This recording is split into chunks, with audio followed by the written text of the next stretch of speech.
Bueno, pues bienvenidos de nuevo a este desayuno. Pasamos a la segunda parte, que es la más interesante, que es alimentarnos de ideas. Yo creo que este es parte del espíritu de estos desayunos, ¿no? Promovidos por la cátedra de la Dirección por Misiones y Propósito Corporativo aquí en la UIC, que lo que busca es pues, tener estos momentos de diálogo, como vamos a tener ahora, entre la academia, los profesores y el mundo empresarial. Y hoy yo creo que nos viene muy al pelo el título del libro del profesor Melé, que ahora presentaremos, que tiene que ver con empresa y humanismo. Desde la cátedra se promueven estos desayunos, pero también otros momentos de encuentro, como el simposio de empresas con rostro humano. Pues vamos a hablar hoy precisamente con el doctor Melé.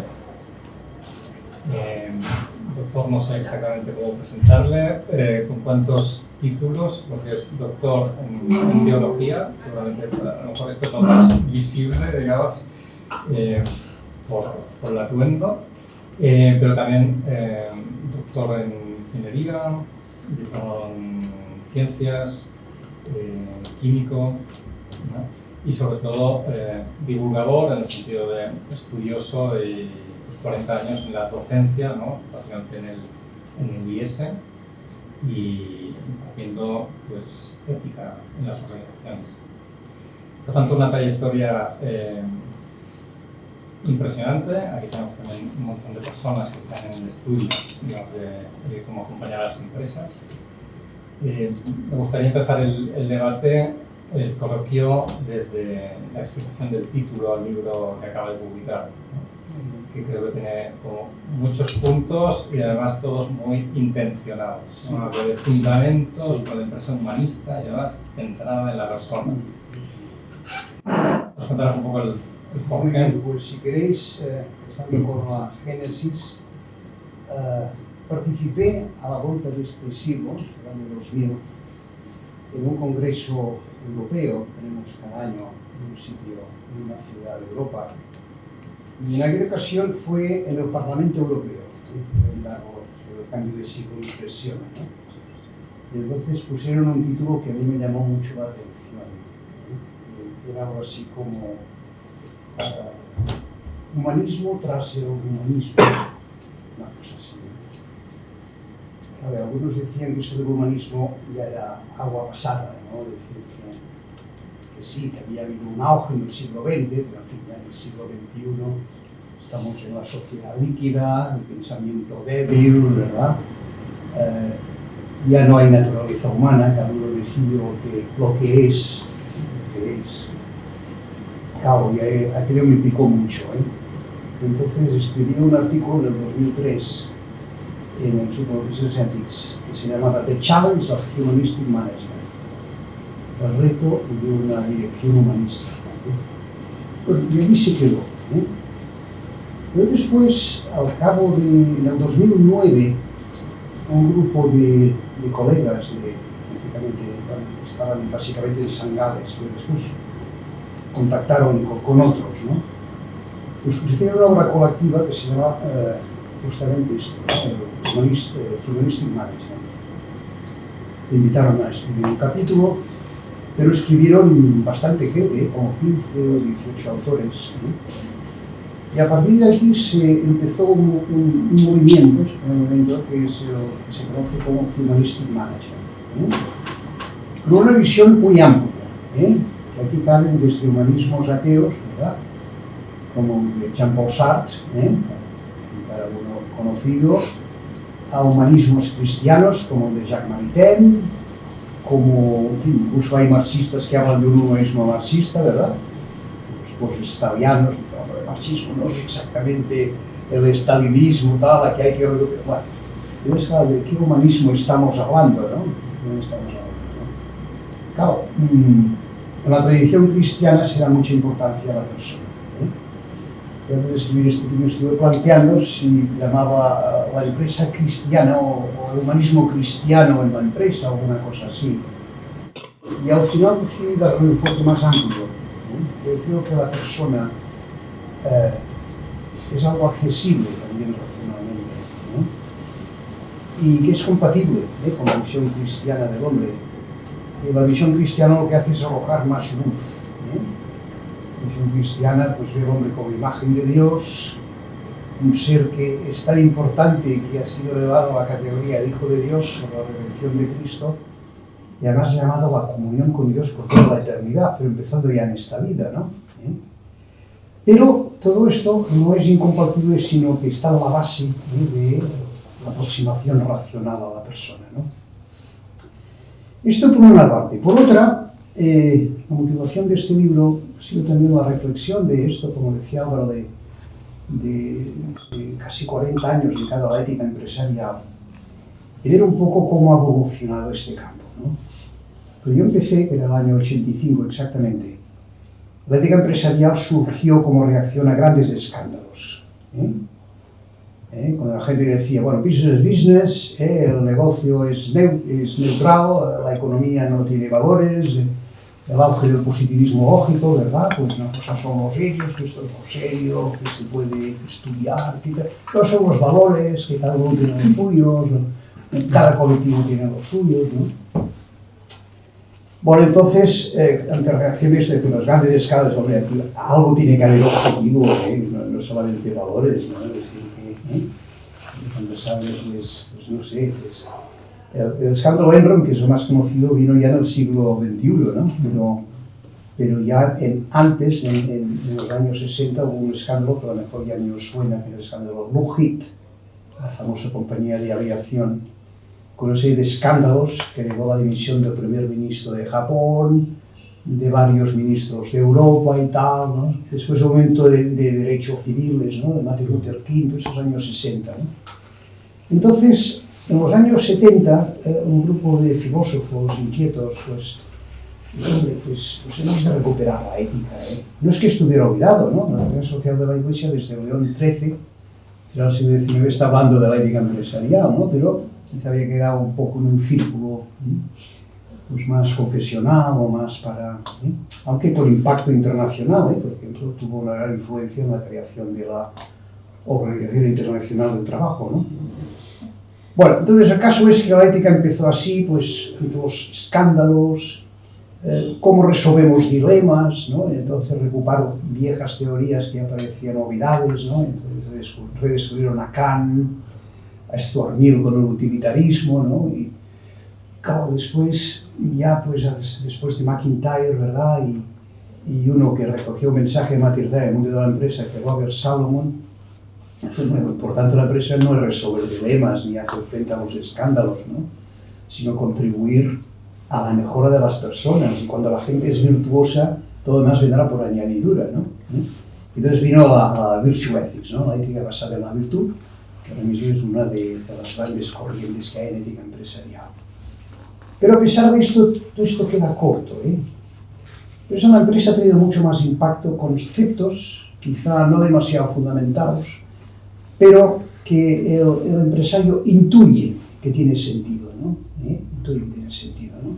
Pues esto, la dirección por misiones, el propósito, bueno, la palabra clave pues es la sostenibilidad, ante responsabilidades sociales corporativas, en fin, hay distintas cosas que van añadiendo, ¿no? Pero yo lo que he observado que detrás de todo esto lo que hay es un paradigma que es tecnoeconómico. Es decir, lo que priva es la función económica, ¿no?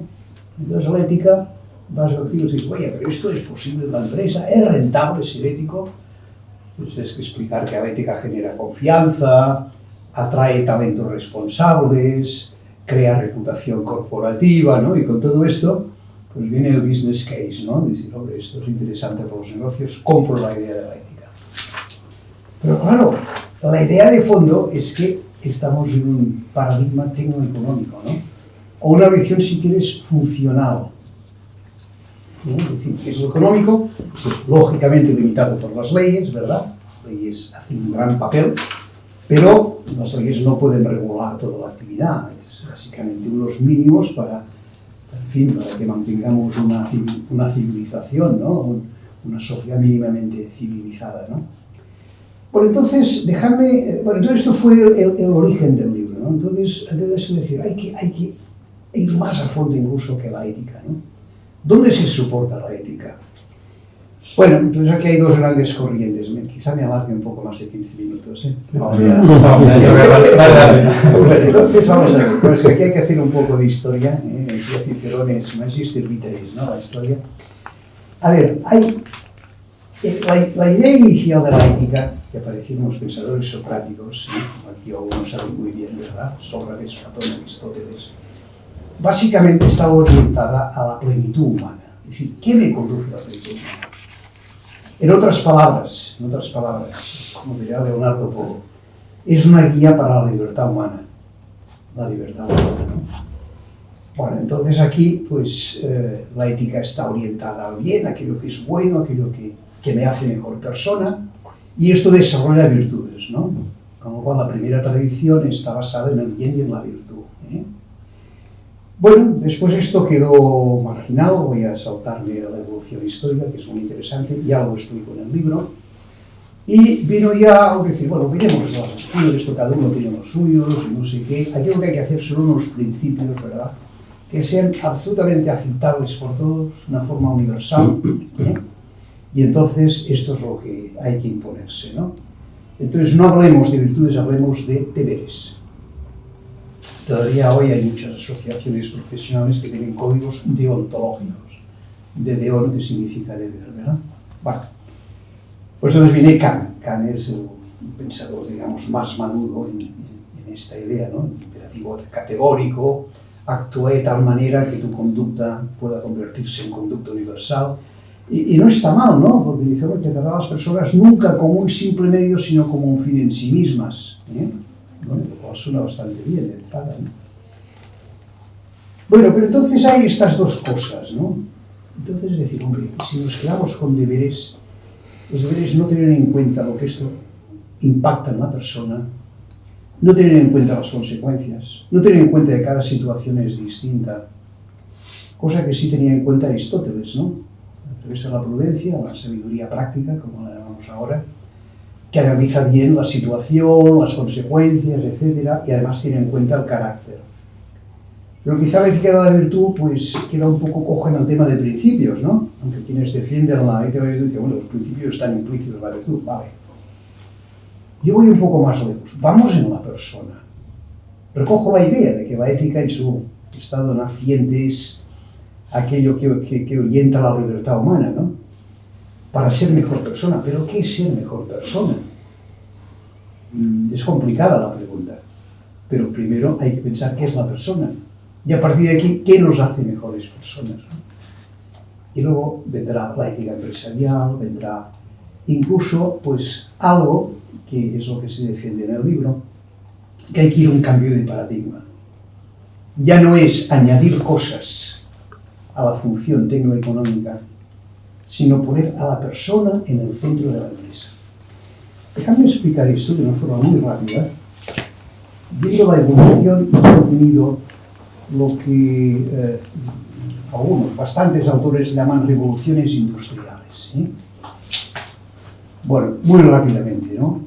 La primera revolución industrial, que para algunos es la revolución industrial, empieza con la mecanización y sobre todo con la máquina de vapor y las fábricas. Claro, esto hace que la productividad aumente enormemente, ¿no? Los pequeños talleres artesanos, que es lo que veía antes de la fábrica, no pueden competir de ninguna manera, ¿no? Junto con el pensamiento liberal, ¿no? De que la competencia pues crea riqueza y tal. Bueno, aquí un problema es que las personas pasan a ser mano de obra, maneuver, viene del francés, un coste laboral. ¿Qué hacen las personas aquí? Pues son gente absolutamente sin ninguna cualificación. Trasladar, pues, aquí la gran industria era la industria textil, ¿verdad? Pues trasladar roletes de hilo, recoger las piezas, mano de obra, ¿no?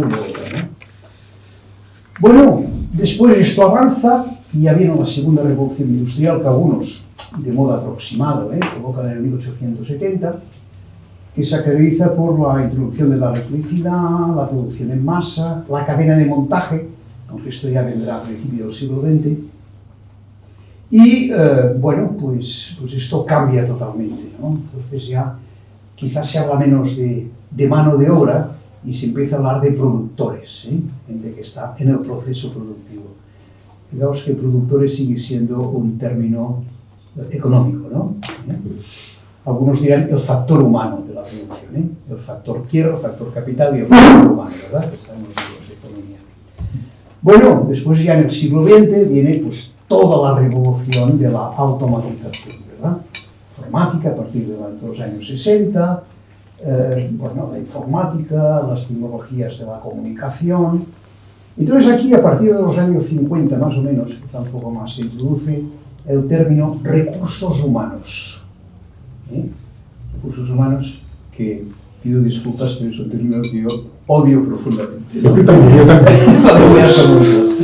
Bueno, entonces, recursos humanos. Y tiene un sentido positivo, Es decir, ya no son costes laborales, sino solamente que aporta. ¿Recursos para qué? Pues para la cuenta de los resultados, of course. Bueno, entonces se habla de que el factor humano es el activo más importante de la empresa, el activo, el término contable.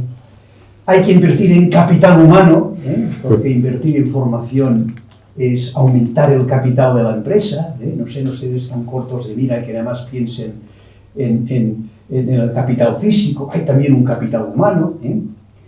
Bueno, pues hay libros que se titulan Putting People First, pero siempre, si lo analizáis bien, es poner a la gente primero pensando en los resultados, no pensando en las personas como un fin en sí mismo. En esto damos la razón a Kant. Bueno, entonces estamos en un momento muy interesante, La quinta revolución industrial, que a lo mejor ni les suena. La cuarta a lo mejor justito, que tampoco está tan extendido, Pero la quinta, ¿a quién les sonaba la quinta revolución industrial? Bueno, no se preocupen, es un concepto emergente. Estoy preparando una conferencia para la semana que viene, que cojo varios libros que se han publicado sobre la quinta revolución industrial, y el más antiguo es de 2022. O sea que estamos en un concepto emergente, Claro, aquí la gran revolución ha sido la inteligencia artificial. Y la gente tiene un doble sentimiento. Por una parte, de una gran admiración. Hace unas cosas increíbles, Me solucionan problemas y además lo hace muy bien. Ayer me estaba hablando de una persona que pidió al ChatGPT que le hiciera una carta de recomendación para uno que había trabajado en su empresa, le dio 3 datos, una carta perfecta, Resúmenes, síntesis y tal. Claro, después, si no vas al tanto, te mete cada boba. Impresionante, No sé si lo habéis, yo lo he probado, Es decir, que dice, ¿esto dónde está publicado? En tal libro. Buscas el libro y no existe. No he encontrado en esto. Bueno, hacer decir cosas a alguien que no lo ha dicho, Claro, esto produce unos retos en la educación, esto sería otro tema, Bueno, el caso es que, en punto de estas cosas tan maravillosas, la gente está muy asustada, Estamos perdiendo privacidad. Más importante, Quien tiene el poder de la inteligencia artificial tiene un poder tremendo, algunos dicen para controlar el mundo y llevarnos de nuevo a las situaciones totalitarias. Discriminación, depende de los datos que pongas. Falta de transparencia, porque nadie sabe exactamente qué es lo que hay en los algoritmos de la inteligencia artificial. Claro, entonces lo que está emergiendo es que, señores, cuidado, que estamos dando prioridad no ya a la economía, sino a la máquina. Paradigma tecnoeconómico, sobre todo tecno. Estamos volviendo a la primera revolución industrial, La gente para servir a los telares, Ahora los trabajadores para servir a los robots. Pero de tal manera que incluso algunos están hablando de mi compañero el robot. Y algunos quieren incluso establecer relaciones de amistad. Bueno, me decía alguien, yo no he visto ese artículo, voy a buscarlo, que salió hace poco en la Harvard Business Review, que un porcentaje elevadísimo de preguntas que hacen a la ChatGPT es ¿cuál debe ser mi propósito en la vida? ¿Cómo tengo que orientar esto? ¿Qué decisión tengo que tomar? Cosas vitales, Con lo cual parece que estamos yendo a una sociedad tecnocéntrica. El centro es la tecnología, pero es falso que es la tecnología. detrás hay personas.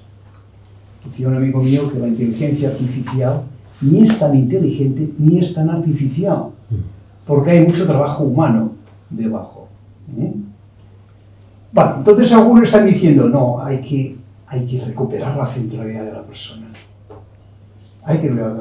Bueno, yo cuando hice este libro, yo aquí no sé si hablo muy de pasada o nada de la inteligencia artificial, porque cuando lo hice todavía estaba pues como empezando, ¿no? Y además que esto primero lo publiqué en inglés hace un par de años, y entonces el castellano quise ser fiel un poco al inglés, ¿no? Pues casi mola, pero es que esto me viene muy bien para la tesis que defiendo. Porque la tesis del libro, ya voy a pasar al libro, es que hay que poner a la persona en el centro de la empresa. Descubriendo además que la persona es el origen y la finalidad de toda la actividad económica. Y esto lo digo yo, esto lo dijo la doctrina social de la Iglesia como mínimo en el año 65, en la Constitución Gaudium et Spes del Concilio Vaticano II. Si lo buscáis lo encontraréis. La persona tiene que ser el centro, el origen, el centro y el fin de toda la actividad económica. Pero claro, esto lo dicen los curas, ¿no? Esto lo dice la Iglesia, ¿no? Pero claro, ahora cuando ven estas cosas, a veces hay que tocar fondo, para que la gente despierte, ¿no? Bueno, entonces a partir de aquí pues viene pues, la humanización y una serie de características, colaboración humano-robot, tecnología en apoyo de las personas, no al revés. Por supuesto, la sostenibilidad, hemos de lograr, pues, en fin, reciclar, la economía circular, que sea un planeta sostenible. Y yo lo pongo de mi cuenta, centralidad de la persona. Todo esto, lo anterior, último no, pero lo anterior está sacado de libros e incluso pues, un documento reciente de la Unión Europea, que está hablando de esto. Y todavía introduce otro concepto muy interesante, es el concepto de resiliencia, que es como hacer frente a situaciones imprevistas. Igual tiene mucha actualidad, por el COVID, en España el apagón, bueno, y sobre todo la situación geopolítica, ¿no? De pronto viene un Trump y la gente ya no sabe qué hacer, ¿no? O viene el Putin y cambia todas las relaciones, no solamente pues políticas, sino también comerciales, ¿no? Bueno, pues la resiliencia también, pero yo creo que más importante que esto es la persona, porque la resiliencia está en función de las personas, ¿no? Bueno, pues dicho esto, por no alargarme más, vamos a pasar, a ver si lo logramos. Bueno, hemos logrado de momento, No sé si se puede leer bien esto, a ver si logramos ampliar esto todo. Vale, perfecto. Bueno, entonces voy a explicar un poco el índice del libro, muy brevemente, después ya haréis preguntas si os interesa ampliar algún capítulo o algún tema. Bueno, la primera básicamente es lo que he explicado aquí. Lo que pasa es que me remonto a la Edad Media, ¿no? Pero no hace falta, explicando un poco el cambio que ha habido, porque primero de la Revolución Comercial, siglo XIII y XIV, sobre todo XIV, y luego las dos primeras revoluciones industriales y todo la introducción de la moderna empresa ya en el siglo XX, ¿no? Bueno, entonces la conclusión es que, termino analizando intentos de humanizar la empresa, esto que he explicado aquí. La conclusión es decir, señores, hay que volver al humanismo. ¿Pero qué humanismo? Bueno, entonces aquí esto me lleva al segundo capítulo. Explicar qué es el humanismo, maneras de entender el humanismo y defender, lo que se defiende en el libro, pues un humanismo personalista, ¿no? Entonces aquí se hace una revisión histórica, ¿verdad?, de cómo surgió el humanismo, ¿verdad? Esto no pasa aquí. Vale. Entonces, pues hablo de que el humanismo inicialmente salió como el encuentro del pensamiento greco-romano y el mensaje judeo-cristiano, ¿verdad? Cómo la Edad Media se centró mucho en el aspecto teológico, cómo en el Renacimiento pues, se hizo una gran alabanza de la dignidad de la persona humana, ¿verdad? El famoso libro de Piccolo della Mirandola, ¿no? Oración sobre la dignidad humana, ¿verdad? Cómo después este acento en el hombre pues, hizo que se fuera alejando de Dios, olvidando la dimensión trascendente del hombre, hasta tal punto de llegar a una auténtica ruptura, ¿verdad? Ya con la ilustración, o quedando a Dios como un Dios lejano, ¿no? El deísmo, ¿verdad? De los ilustrados, ¿no? Y en el siglo XIX la ruptura es total, ¿verdad? Ya con una serie de pensadores, ¿verdad? Que introducen teorías en el cual, pues la trascendencia, pues es no solamente innecesaria, sino incluso perniciosa. Se ve como un atentado en la vida de la persona. Eso de depender de Dios nos hace menos libres, ¿no? O incluso esto de depender de unas normas morales. Yo hago lo que me da la gana y se terminó, ¿no? Pues aquí está Freud, aquí está Nietzsche, aquí está el mismo Darwin, ¿verdad? Con la teoría de la evolución, dice, olvídense de la creación, aquí todos venimos de unas moléculas iniciales, y entonces el azar, la selección natural, etcétera, etcétera. Pero después, en el siglo XX, pues hay un resurgimiento muy fuerte además del humanismo, y lo hacen recuperando el concepto de persona. Aquí está Emmanuel Mounier, antes Jacques Maritain, y a partir de aquí se ve una serie de filósofos que constituyen lo que actualmente se llama el personalismo, filosofía personalista, entre ellos uno que ha influido mucho en este libro, que es Karl Wojtyla, de Juan Pablo II, que tiene un planteamiento filosófico que me parece muy interesante, ¿no? Porque recupera lo mejor de Santo Tomás, importante una tradición aristotélica, pero recoge también quizá lo más interesante de la filosofía moderna, ¿no? Que es el concepto de conciencia, de subjetividad, que esto no eleva al subjetivismo moral, sino todo lo contrario, porque cuenta con la capacidad de conocimiento del ser humano, ¿verdad? Bueno, entonces, a partir de aquí, bueno, pues si vamos a enfocarnos en una personalista, hace falta comprender mejor la persona humana, ¿no? Bueno, entonces es un capítulo, ¿verdad? Pues que es lo que Magda debe explicar en un curso entero, ¿no? Que es la antropología, ¿no? Es decir, vamos a profundizar en la persona, ¿no? Bueno, me lo salto, si tenéis interés ya lo vemos. Y a partir de aquí, sí, ya me meto con la ética, ¿no? Pero hago una aproximación desde la persona, ¿no? Todo el libro está en continuo diálogo con las teorías actuales de management. Eso quiere decir, bueno, voy a hablar del humanismo personalista y el que no le guste, pues que se aguante, ¿no? No, trato de dialogar y tratar de mostrar, a ver si lo logro, que es un planteamiento pues más sólido, más potente que otros planteamientos que hay, que son o muy parciales o que tienen poco en cuenta el ser humano, ¿no? Bueno, entonces aquí hago toda una revisión de teorías éticas, aquí sería todo un curso de teoría ética, ¿verdad? Sintetizo. Sugiero ver a la ética en status nascendi, en estado naciente, ¿no? Es decir, una idea de Polo, ¿no? Bueno, en realidad está en Aristóteles, ¿no? Es decir, la ética como guía para la libertad humana. Y luego también recoger la idea de Polo, decir, hombre, ver que no tiene que ir virtudes por una parte y principios por otra, ¿no? Sino que hay una interconexión, la ética es una interconexión entre bienes, principios o normas y virtudes. Bueno, pues entonces aquí hago un pequeño pinito de presentar una teoría ética renovada, recogiendo una idea del filósofo alemán Robert Spemann, que da mucha importancia a la benevolencia. Benevolencia en el sentido genuino de bene volere, de querer el bien. Esto es un planteamiento amplio, que vale también para las cosas no personales.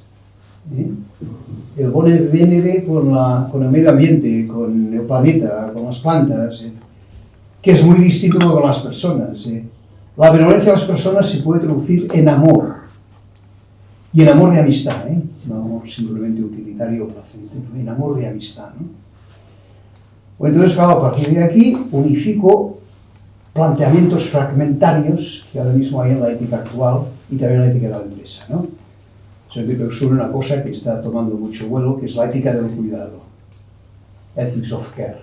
Bueno, pero esto es parte de la benevolencia. La primera cosa de la benevolencia es la justicia, dar a cada uno lo suyo, dar a cada uno lo que le pertenece. Pero después, claro, esto es universal y basta que descubras otra persona para darlo, pero después, claro, la ética no es imparcialidad, que me perdone Kant. No es lo mismo, pues yo qué sé, el amor que debes a tus hijos que el amor que debes a alguien que pasa por la calle y que ni conoces. Hay un orden, ordo amores, que decía San Agustín, hay un orden, hay una ordenación, ¿no? Y entonces hay personas a las cuales debes cuidado. El cuidado del entrenador de un equipo deportivo, el cuidado de un capitán de barco con una tripulación, por supuesto el cuidado de los padres con sus hijos y, ¿por qué no?, el cuidado del gerente de empresa o del jefe de equipo con su gente, ¿no?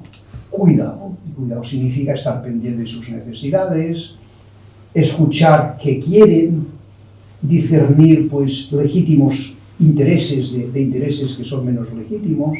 Esto es el cuidado, ¿no?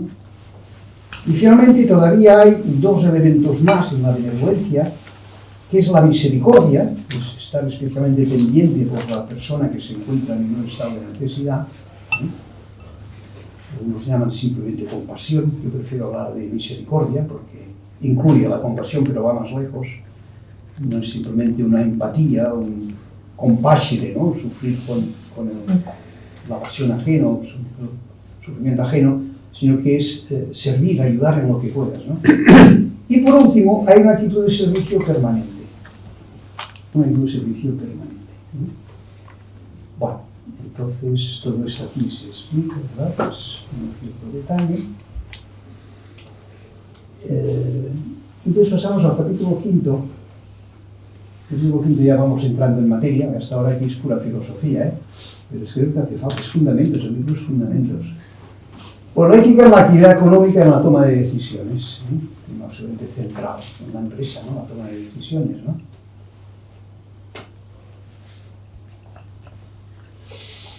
Bueno, entonces aquí siguiendo un poco la idea de fondo de entrar en diálogo con el management, con el pensamiento económico, aquí entro en diálogo con Adam Smith, ¿verdad? Yo creo que es el padre de la criatura, ¿no? No sé si coincidiréis conmigo, pero creo que en la empresa actual domina la lógica del interés. La lógica del interés. Incluso la famosa teoría de stakeholders, ¿verdad? Que parece que es la más humanista, ¿no? No solamente pensar en los intereses de los accionistas, sino pensar en el interés de todos los que tienen un stake. ¿Qué es un stake? No es una palabra común en inglés, ¿no? La historia de la palabra stake, esto es otro tema, pero bueno, introduzco un pequeño paréntesis a modo anecdótico. Fue introducida por una señora escocesa en un equipo de trabajo que estaban elaborando pues un informe, ¿no? Para ayudar a las empresas y decir, hombre, hay que tener en cuenta todos aquellos que están relacionados con la empresa, los que constituyen la empresa, pero hemos de buscar una palabra, ¿no? Y entonces, esto es lo que mi abuelo llamaba un stake. People who have a stake. Gente que tiene un stake. Y un stake es apostar por algo, tener interés en algo. Y tiene la palabra stakeholders. Dicho sea de paso, en el libro me cargo la palabra stakeholders y sugiero que se llamen relation holders. Toda la relación es muy rica, riquísima. En la filosofía personalista casi se le da la misma importancia que la persona. No es ya uno de los 10 accidentes de Aristóteles, la relación. Es algo fundamental.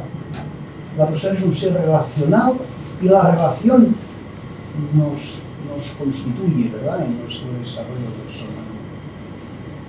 Bueno, entonces, claro, el diálogo con Adam Smith, aquello que dice que el carnicero, el panadero y el cervecero no te venden por benevolencia, sino por interés, ¿no?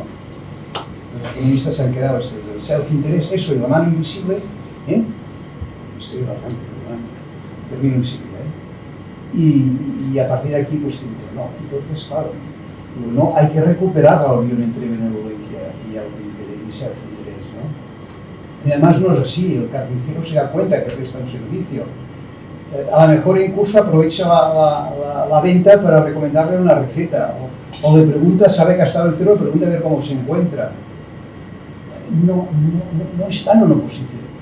El problema es que Adam Smith recoge la idea de benevolencia de su maestro, Francis Hutchinson, que tiene benevolencia un amor puro, vamos, una cosa absolutamente desinteresada, y si no, no es benevolencia.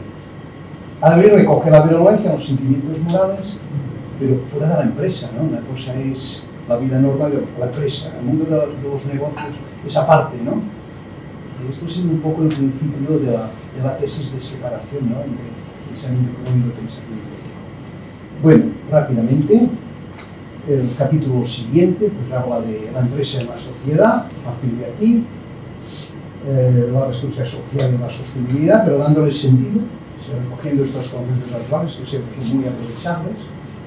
Y ya el último capítulo, el séptimo, pues este es un poco yo diría, lo más importante. Bueno, importantes son todos porque si te dejas los otros no llegas a nada. Pero aquí básicamente trato de recoger dos cuestiones. ¿Qué es la empresa? No qué hace la empresa, ¿Qué es la empresa? Por tanto, estoy haciendo una pregunta un poco obvia. ¿Qué es la empresa? ¿Y cuál es el propósito de la empresa? Entonces aquí entro en diálogo con todos los que han hablado de propósito de la empresa, y esto conecta con las investigaciones que estáis haciendo aquí, Bueno, y hago una revisión bastante exhaustiva, de propósitos de la empresa. Entonces aquí yo digo, bueno, esto no se puede considerar de forma desconectada. Entonces aquí vuelvo otra vez al viejo Aristóteles, su teoría de la causalidad. Porque para entender la empresa hay que aplicar la teoría de la causalidad aristotélica. Yo distinguí 4 causas. La causa material, que no significa material en el sentido de materia, sino elementos constitutivos de la empresa. La formal, que es lo que hace que este elemento constitutivo, que aquí explico que son personas y recursos, pues llegue a ser una empresa.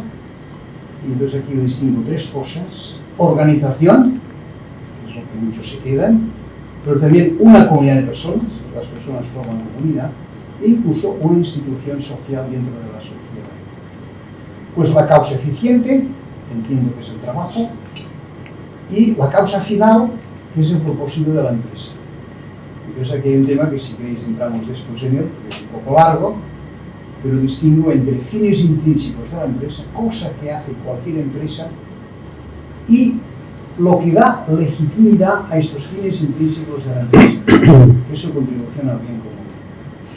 Y a partir de aquí llego a la conclusión de que la empresa tiene una doble misión, y esta doble misión es el propósito de la empresa, una misión interna y una misión externa. Bueno, y no me alargo más, Pues esto es un poco un resumen del libro, Ahora si queréis preguntar o queréis que me detenga más en algún capítulo o en alguna cuestión, encantadísimo. Bueno, seguro que sí, que están un montón de preguntas. Si alguien quiere lanzar la Yo sí tengo una pregunta. Esta diría dificultad, ¿no?, para encajar una motivación en la empresa, y cuando decimos empresa yo creo que podemos decir cualquier tipo de trabajo, ¿no?, y cualquier tipo de relación con subordinados, empleados, de la manera que sea. Esta dificultad en aunar el interés legítimo de negocio, cuando yo monto un negocio es porque quiero ganar dinero, y si no, no monto un negocio. Es decir, que hay una motivación crematística clara y legítima que no siempre casa bien, no siempre se lleva bien con lo que yo diría que es otra motivación, la de que te importe la persona. O sea, todo este tema de poner la persona en el medio, en el centro, y de darle una importancia, al final yo entiendo que es ser capaz de que te motive, ¿no? Hay un tema de ser capaz de que te motive el bien de la persona, ¿no? Y ahí puede haber cierto conflicto de motivación, porque si a mí lo que más me importa es ganar dinero, cuando me importa tanto la persona, quizá he de llevar a cabo acciones en las que pierdo un poco de dinero. Entonces, mi pregunta, que en realidad es la pregunta de la ética de siempre, ¿de verdad podemos casar estas dos motivaciones? Usted antes ha apuntado este tema de genera confianza y por tanto, pero como usted mismo decía, al final volvemos a motivar únicamente con tendrás una empresa más solvente. Vale, Pero no sé si me explico. Perfectamente. Bueno, a ver, voy a empezar con la premisa primera, ¿no? Gente monta empresas para ganar dinero. Yo conozco emprendedores que han empezado empresas por sentido de reto, y nosotros también. Incluso hay empresas que han empezado por responsabilidad social. Ahí está la Fajeda, por ejemplo, ¿no? Y es, bueno, la mayoría de empresas, hombre, pues, una oportunidad de negocio, una oportunidad de ganar dinero, pero enseguida se dan cuenta que van a crear puestos de trabajo, que van a dar un servicio a la sociedad, que van a crear riqueza, que esto será bueno a lo mejor para dar una mejor educación a sus hijos. Siempre a las personas hay como una confluencia de motivaciones, entre las cuales hay una dominante. Yo quizá por mi antigua formación de ingeniero me gusta ver las motivaciones como un sistema vectorial, ¿no? Sistema vectorial que concurre en distintos tipos de motivaciones. Entonces hay gente que efectivamente lo único que le motiva es el dinero y ya está, ¿no? Y lo demás es que, bueno, pues si viene la mano invisible y ya lo arregla todo, estupendo, y si no viene me da igual, yo mi boda, ¿no? Bueno, entonces aquí lo primero que hace falta, creo, es una conversión intelectual. De descubrir que ganar dinero es muy interesante, es muy bueno. Estas revoluciones industriales que hablamos han permitido aumentar el nivel de vida de una forma brutal y dar mayor bienestar y que se puedan curar enfermedades y tal. Pero si nos enfocamos solamente en el dinero, estamos hablando lo más importante que son las personas. Por tanto, lo primero es una conversión intelectual, descubrir el valor de la persona, ¿no? Por eso en el libro pues, hay un capítulo entero hablando de la persona, ¿no? La persona es una cosa impresionante cuando se reflexiona en ello, ¿no? Una cosa impresionante, una persona única, irrepetible, que se autodetermina. Atención, que tiene capacidad de amar. Uno puede decir, oye usted, pero usted no se da cuenta de las guerras que hay y los peleados que están unos con otros, ¿verdad? Capacidad de amar, sí. Y la falta de amor es un déficit. Pero tenemos capacidad de amar, ¿verdad? Y si más no, pues uno ama pues, a las personas más próximas o yo qué sé, o se siente muy de dar un donativo cuando hay una catástrofe natural, ¿no? O cuando llega Navidad, ¿no? Tenemos capacidad de amar. No solamente de amar, sino de recibir amor.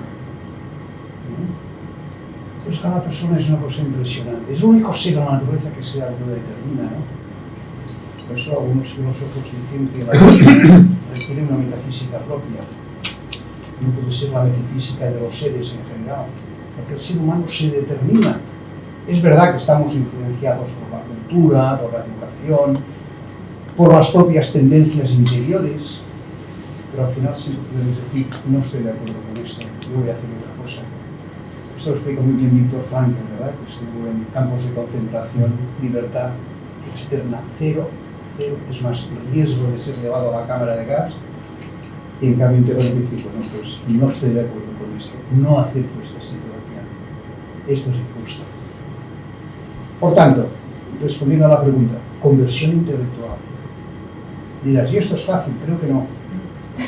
Segunda cosa, ¿esto va en contra de ganar dinero? Creo que no. Pero pasa un poco igual que con la felicidad, que si la vas buscando directamente no la encuentras. Si te das a los demás, si haces el bien, te sentirás feliz. Pero si haces todo para sentirte feliz, probablemente ni siquiera logres esto, ¿no? Entonces, claro, si haces las cosas bien, quizá alguna vez pierdas algún contrato porque no estás dispuesto a pagar un soborno, ¿no? Pero muchas otras veces la gente estará con más ganas de colaborar contigo, los trabajadores estarán más al loro, ¿no? Los clientes van a valorarte, ¿no? Porque los sirves bien. Bueno, no sé, pero estas cosas que además están ya muy estudiadas, ¿verdad? Sin esta fundamentación profunda. Hay muchas cosas aprovechables, pero muchas de las que hay ahora, ¿no? Entonces, simplemente aquí trata de dar pues, una fundamentación a todo esto, ¿no? Por tanto, conversión intelectual, porque a partir del conocimiento viene la motivación. Primero es el conocimiento. Me parece, tú eres filósofo. ¿Qué más? Belén. A ver, pienso que también desde el ámbito del derecho, en el último siglo hay una preocupación grande por recuperar el concepto de persona, ¿no? Porque en la Segunda Guerra Mundial ya conseguimos, después del positivismo, sistemas jurídicos que iban en contra de la persona, el nazismo, ¿no? Aunque fueran sistemas que estaban técnicamente muy bien construidos, pero lógicamente era insostenible, ¿no? El ir en contra de la persona de esa manera. Entonces, después, todos los intentos que ha habido de definir lo que es la persona se han centrado mucho en definir esas características esenciales de lo que es una persona, ¿no? Y algunos de esos rasgos, pues entre ellos está la relacionalidad o la alteridad, o bueno, se llama de muchas maneras, ¿no? A mí me gustaría que, si pudiera incidir un poquito más en esta idea, porque, bueno, he visto que hay un punto de su libro, no sé si en el capítulo 3, que habla de las características radicales de la persona, no sé si lo ha centrado más o menos ahí, este tipo de cuestiones, pero en concreto, desconociendo el mundo de la empresa, siempre veo que cuando hay una preocupación por la persona, hay una preocupación sobre todo porque la persona pueda desarrollarse en su trabajo profesional, perfeccionarse como persona y tal, pero la persona al final tiene un entorno familiar, social, y aquí es verdad que se han introducido últimamente muchos conceptos de la conciliación, de no sé qué, pero es un ser familiar y es un ser de amistad y es un ser que ama, y esto, ¿cómo lo puede contemplar la empresa? Porque si no, está siendo humanista hasta cierto punto, ¿no? Mira, deshaciéndose de dogmas economicistas, en pocas palabras. A ver, te explico qué quiero decir con esto. A ver, totalmente de acuerdo contigo, totalmente después del régimen nazista y del comunismo, cuando vino la Declaración Universal de Derechos Humanos, que por cierto, uno de los 5 ponentes fue un filósofo personalista, ¿no? Jacques Maritain, ¿no? En el cual aparece la palabra persona. Además, pues que todas las personas nacen iguales, en dignidad y derechos, una cosa así, ¿no?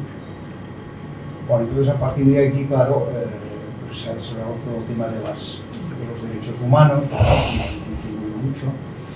Pero claro, mirando el concepto de persona, los mismos derechos humanos entran en conflicto, ¿no? Porque cuando uno conflicta con otro ya no sabes qué hacer, ¿no? Una colega filósofa en Valencia, pues, no, Valencia no, aquí en Barcelona, en la autónoma, ya está. Y decía, bueno, pues los derechos humanos, y cuando entran en conflicto, por ejemplo, el derecho a la vida y el derecho a la calidad de vida, ¿cómo se resuelve esto? Ya lo sabían. Bueno, esto democráticamente hay que resolverlo. Léase, vamos a dar cabida a la eutanasia.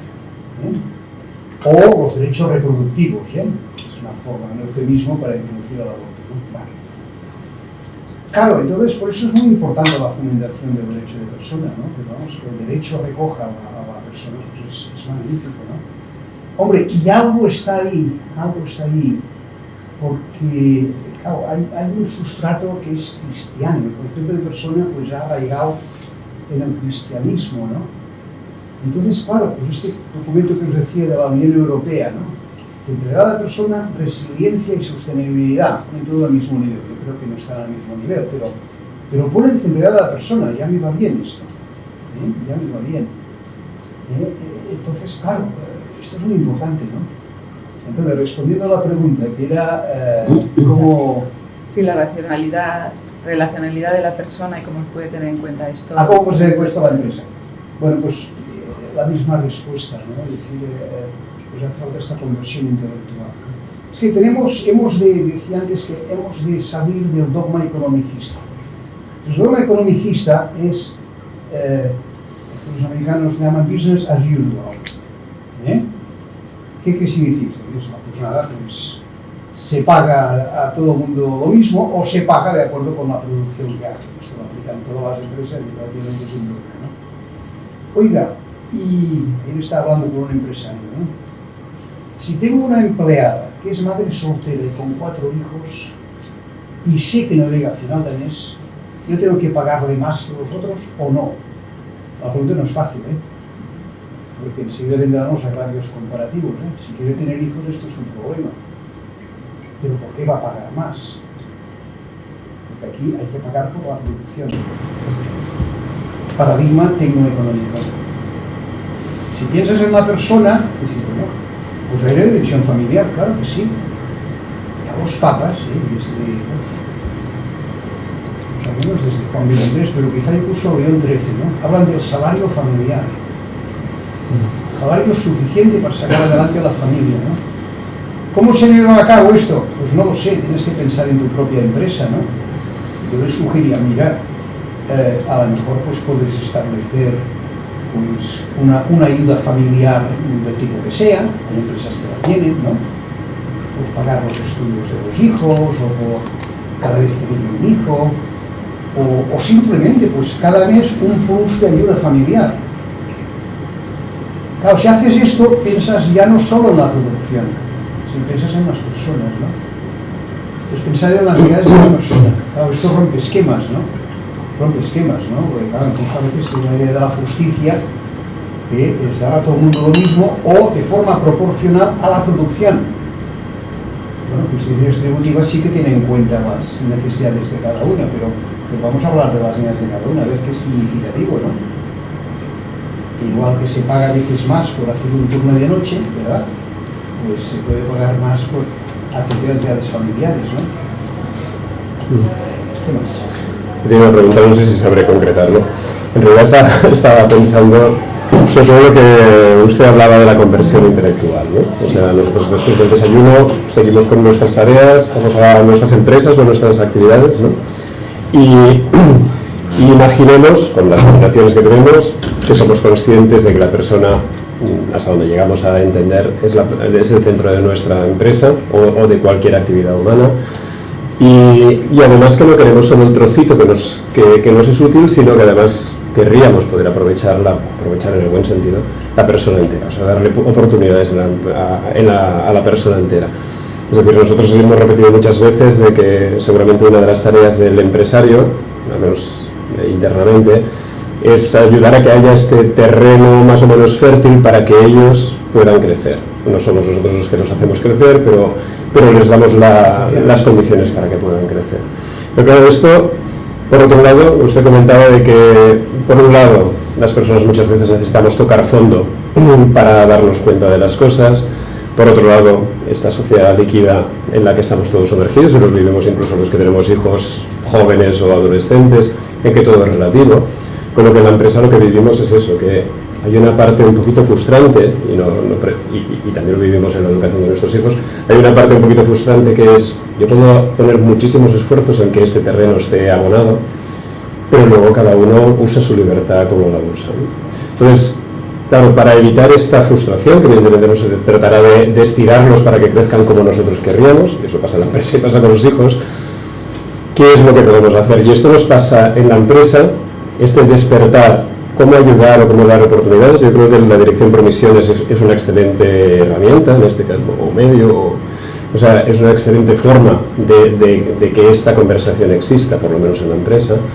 Y cómo puede hacerlo también, por ejemplo, aquí en la WIC, que está formando futuros managers y futuros líderes, ¿no? O sea, mi preocupación es que parece que tengas que encontrar aquel rara avis que se decida a tirar adelante una empresa con estos principios, ¿no? Y parece que entonces esto es muy limitante. Sí, oye, qué pregunta más buena. Vamos a ver, voy a decir una cosa que la estoy preguntando últimamente, la lanzo aquí, incluso por si alguien recoge la idea o si me queréis ayudar.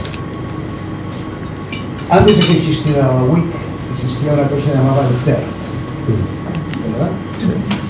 Que creó unos cursos de orientación familiar que primeramente se llamaban los cursos del CER. Yo me acuerdo porque existía cuando esto se lanzó, no tuvo nada que ver con el lanzamiento, ¿no? Ahora estos cursos de orientación familiar se dan en el mundo entero, con un impacto silencioso pero eficazísimo, ¿no? Para ayudar a los padres, claro, los padres no les han dado un diploma para ser padres, sino se han encontrado. ¿Y ahora qué hacemos? Entonces son muy bienvenidos.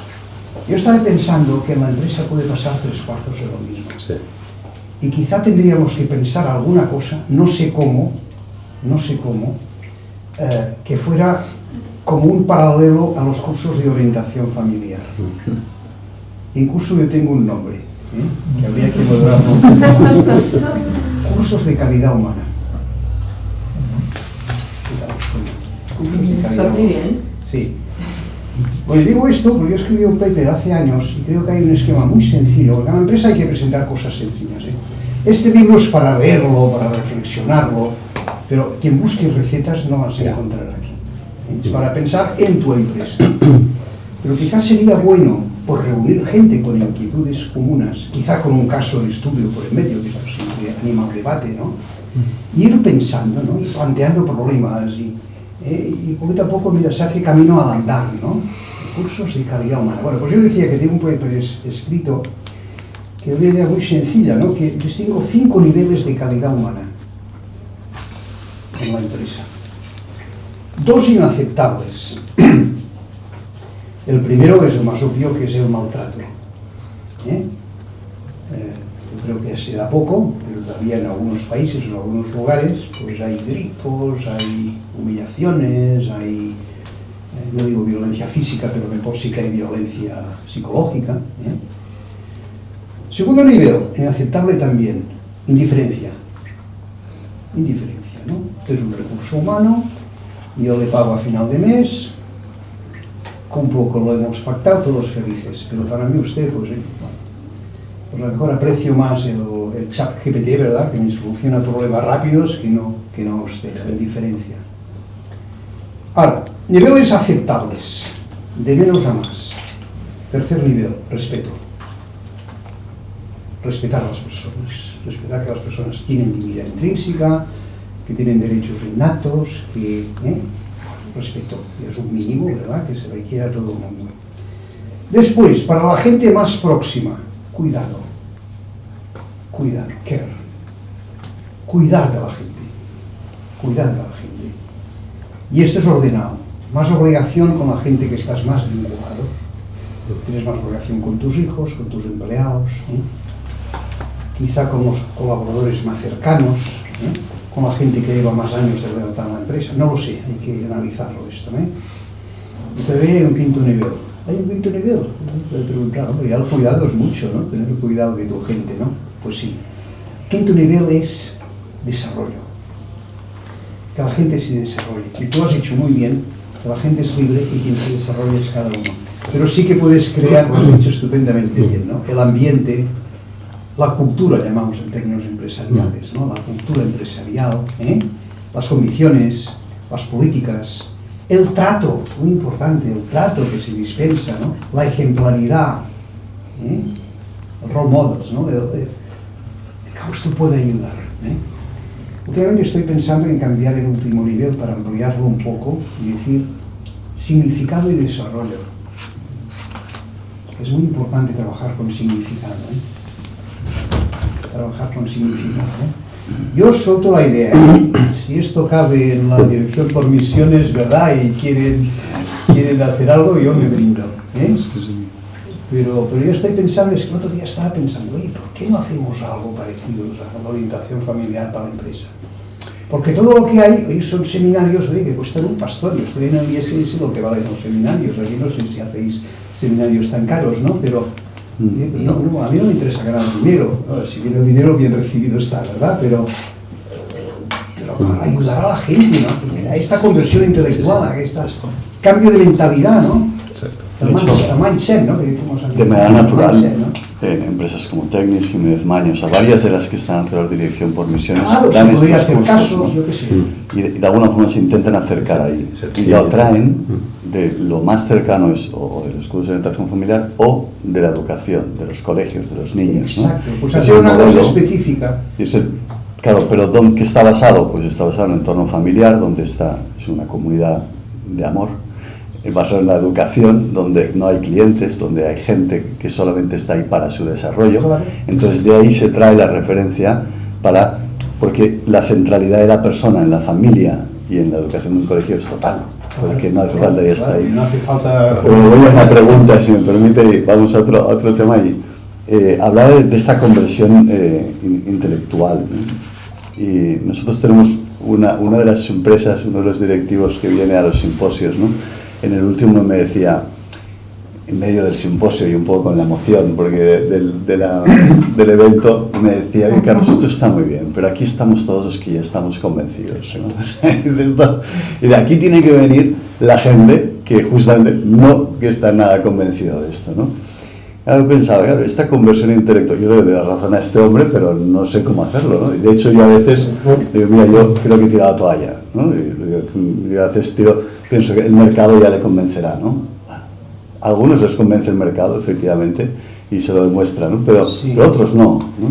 Pienso, aparte de esta conversión intelectual, no hará falta también una conversión emocional. No hará falta también una conversión de la capacidad de percibir, de sentir, ¿no? De sentir.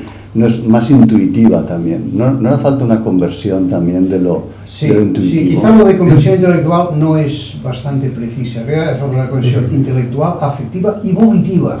Exacto. Y volitiva, ¿no? La voluntad, ¿no? Lo que pasa es que el conocimiento es lo primero, ¿eh? Primero es redescubrir el valor de la persona y después querer. Uno puede descubrir y decir, pues muy bien, la persona tiene mucho valor, oye, que yo cuando tengo un crédito en un banco no me preguntan por esto y sin créditos yo no funciono, ¿eh? Bueno, a ver, para llegar a los no convencidos, pues, ¿qué pasa con los cursos de visión familiar? ¿Son todos convencidos los que van? ¿O simplemente tienen una visión barruda en que hay un algo a mejorar? Por eso a mí me parece, yo he estado pensando esto un poco, quizá hay que pensarlo más, que cursos de calidad humana tendrían sentido. Yo cuando escribí este paper, que fue en el 2015, me encontré con lo siguiente, que en la empresa la palabra calidad es una palabra con mucho prestigio y muy introducida, ¿no? Desde que los japoneses, ¿no? Empezaron a hablar del Total Quality Management, ¿no? La calidad total y todas esas cosas. ¿Y qué es la calidad total? Entonces empiezas a ver, dice, calidad del producto, calidad del proceso, tal. ¿Y la calidad humana dónde está? Me encontré que nadie habla de calidad humana.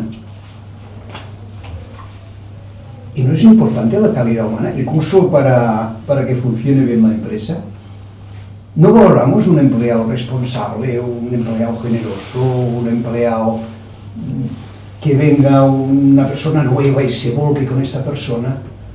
Claro que se valora esto, ¿no? Y bueno, pues que esto no existe, ¿no? Y los headhunters no miran sobre todo pues, capacidades estratégicas, tácticas, organizativas, de marketing, de no sé qué, y virtudes, ¿no? Bueno, por eso a mí me parece que tendríamos que darle, bueno, yo os lanzo la idea, y la lanzaré a más gente, Es decir, el tema de cursos de calidad humana. Yo creo que un tema que habría que pensar es que los que acudieron a cursos de CERT tenían una necesidad, que es cómo hago para educar a mis hijos, Sí. y quizá no está tan claro el equivalente en la empresa, ¿no? O sea, La inteligencia ¿qué artificial necesidad? nos va a ayudar. Sí. Bueno, fíjate que esto que he sacado al principio, esto no lo he inventado yo, Yo solamente he añadido centralidad de la persona, Todo esto lo he sacado de bibliografía. Es decir, que la gente está preocupada, es decir, oye, es que Sí. hemos dado tanto la máquina. Aquí, perdón. Sí, no. No, es que también hay otra cuestión, ¿no? Y es hasta qué punto esta conversión intelectual, que en primer lugar no puede ser solo intelectual, ya se ha dicho, tiene que ser también de algún modo voluntiva o afectiva, hasta qué punto esta conversión intelectual puede lograrse mediante un curso, es decir, yendo a clase D. No. Es decir, hasta qué punto el desarrollo de la persona o hasta qué punto el desarrollo de las virtudes. Claro. Aquí está otro tema central en la ética, en lo que es la educación ética, ¿no? Claro. Hasta qué punto Claro. la educación o la calidad moral de una persona Sí. Bueno, las es un curso virtudes o como... tiene que ir por otra vía, ¿no? Sí, efectivamente. Las virtudes, cada persona las desarrolla. Tú no puedes ser las virtudes por tus hijos, ni por tus alumnos. Pero sí que puedes crear un entorno que favorezca esto. Y, sobre todo, puedes crear narrativas. Ahora esto está muy de moda, hablar de las narrativas, de las narrativas. Fíjate, el método del caso. El caso es una narrativa que puede estimular. Por ejemplo, voy a poner un ejemplo. A lo mejor os suena Parmalat. El caso de Parmalat os suena de... ¿Cómo se llama? ¿De Félix? No, ¿cómo se llamaba? Bueno, es igual. Parmalat, el señor Calixto Tansi. Calixto Tansi era un emprendedor impresionante, ¿no? A los 22 años tiene que dejar la universidad porque tiene una pequeña tienda en su casa, muere el padre, tiene que sacar adelante a la familia, deja la universidad. Una persona muy emprendedor en Palma, ¿no? Y bueno, empieza a vender. Un verano pues va de vacaciones a Suecia y descubre el Tetrabric.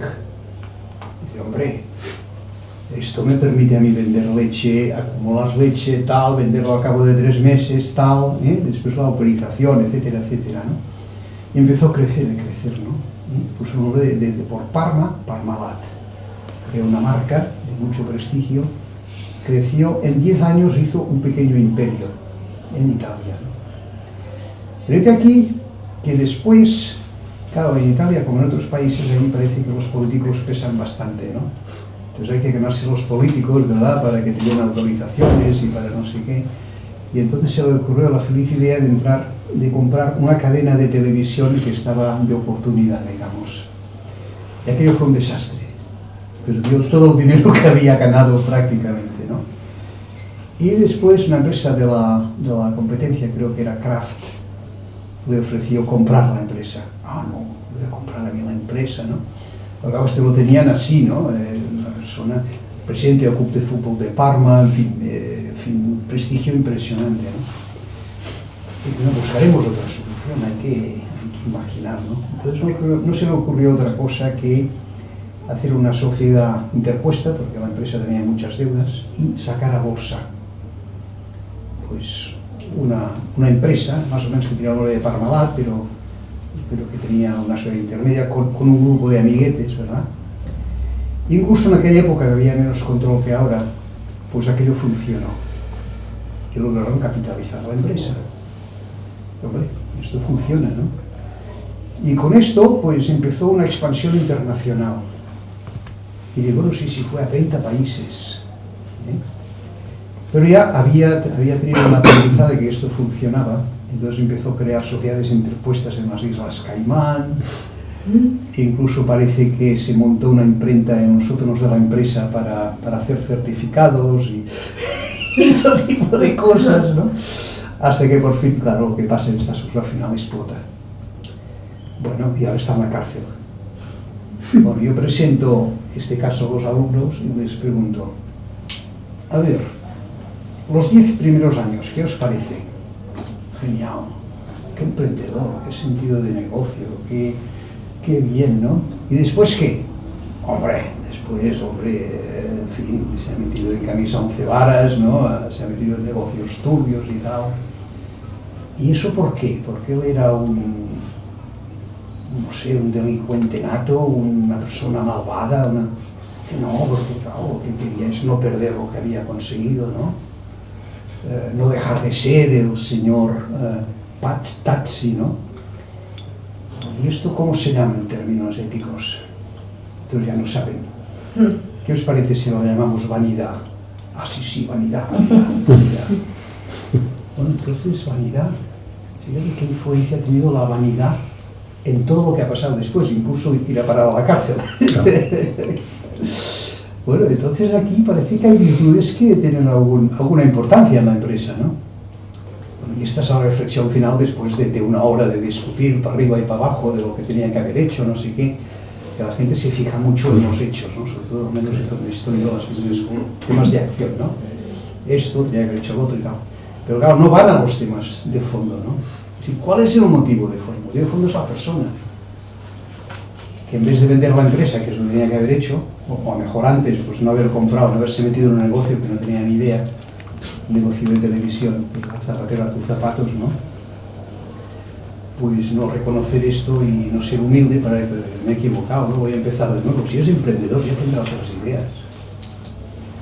Bueno, no sé por qué decía esto. Bueno, por las virtudes, ¿no? Es decir, narrativas. Entonces, en este caso a mí me sirve.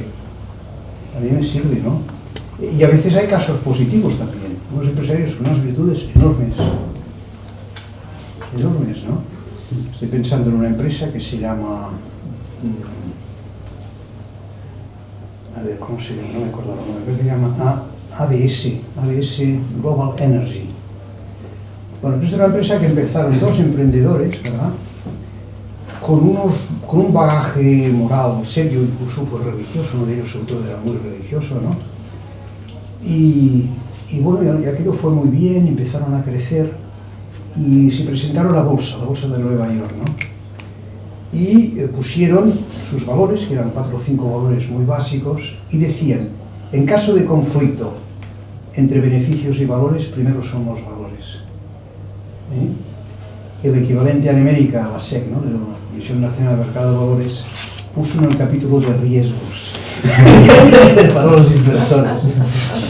Señor inversor, tenga usted en cuenta de que esta empresa pues, puede ir muy bien, pero si hay conflicto entre beneficios y valores, primero son los valores. Bueno, la empresa fue muy bien, ¿no? Pues, claro, entonces estas cosas son narrativas. ¿Crea esto valores? No, pero estimula. Son las historietas o las biografías, que todos, al menos yo en mi tiempo, es lo que nos formábamos, ¿no? Donde no había el móvil y esas cosas, biografías de personajes, o las historietas catequéticas, ¿verdad? De vidas de santos y todo esto, ¿no? Que estimula, ¿no?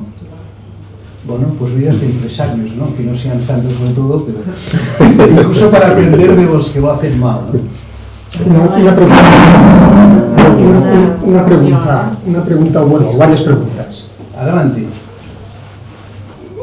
Ya sé que esto es hablar de la humanización de la empresa, pero ¿es posible la humanización de la empresa sin la humanización de la sociedad? Y voy más allá.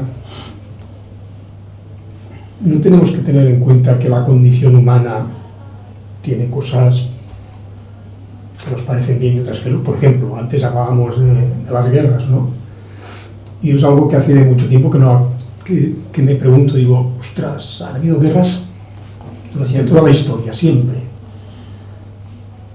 Es condición humana, porque más doloroso que una guerra, y ahora lo estamos viendo en pleno siglo XXI, ¿no?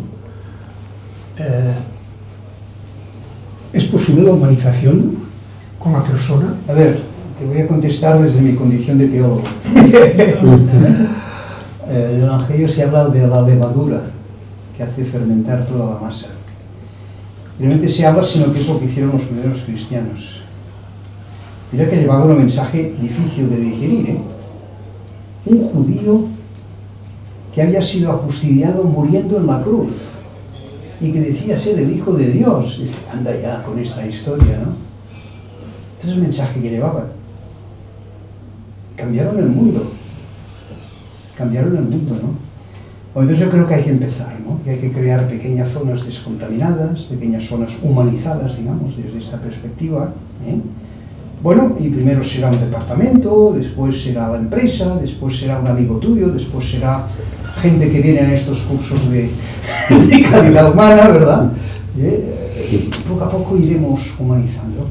Claro, si la sociedad estuviera mucho más humanizada sería más fácil. Pero mira, hemos de tener la esperanza de que junto con estas deficiencias, pues hay también capacidades. Y luego te contesto con la teología. La explicación teológica de esto es el pecado original, que introduce una ruptura interior. San Pablo lo decía, ¿no? No hago el bien que quiero, sino el mal que detesto es lo que hago. ¿Quién me librará de este cuerpo de muerte? O sea que esto, es que a nivel personal también lo experimentamos todos, al menos yo, ¿no? Es decir, que a veces no todo lo haces bien, no lo haces mal, ¿no? Bueno, pero tenemos capacidad para hacer el bien, ¿no? Tenemos capacidad para hacer el bien, pues vamos a potenciarlo, ¿no? Tenemos capacidad de amar, vamos a aplicarla, ¿no? Es que es frustrante ver que tú pones todo el esfuerzo y no responden. Sí, hemos de contar que aquí está la libertad humana, ¿no? Todo con los padres, ¿no? Que ponen todo el esfuerzo para educar bien a los hijos, el colegio, buenos consejos, ejemplo y tal, y de vez en cuando, pues hay alguno que sale por teteneras, ¿no? Voy a quedar frustrado, mira, no, has hecho lo que has podido, quédate tranquilo, no sé, y habrá empresas, hombre, que la gente responderá muy bien y otros que a lo mejor no responden tan bien. No lo sé. No lo sé. Yo lanzo la idea, ¿eh? Sí. Bueno, yo creo que nos has lanzado muchas ideas. Por cerrar un poco, a lo mejor luego podemos continuar fuera del desayuno formal. Yo me llevo sobre todo esa reflexión de darnos cuenta de cuál es el paradigma que ahora mismo estamos viviendo, seguramente en la sociedad y probablemente cada uno de nosotros, ¿no? Ese paradigma tecnoeconómico que impregna pues, todas las relaciones que ahora mismo tenemos dentro de la empresa. Y el gran reto es saber qué podemos hacer, cómo lo podemos cambiar, cómo lo podemos transformar, cómo podemos ayudar, digamos, a que otras personas vayan sintiendo, no digo solo entendiendo, ¿no? Sino sintiendo también y queriendo cambiar esa manera de ver la empresa, que no es solo el empresario, es todas las personas que conforman la empresa. Poco a poco, desde luego aquí yo creo que recogemos la idea de divulgar esto, quizá con los cursos de calidad humana, que me parecen estupendos. Y nada más, muchísimas gracias. Yo creo que ha sido muy rico. Seguro que además ahora sacaremos todavía algunas conclusiones adicionales fuera de cámara. Muchas gracias.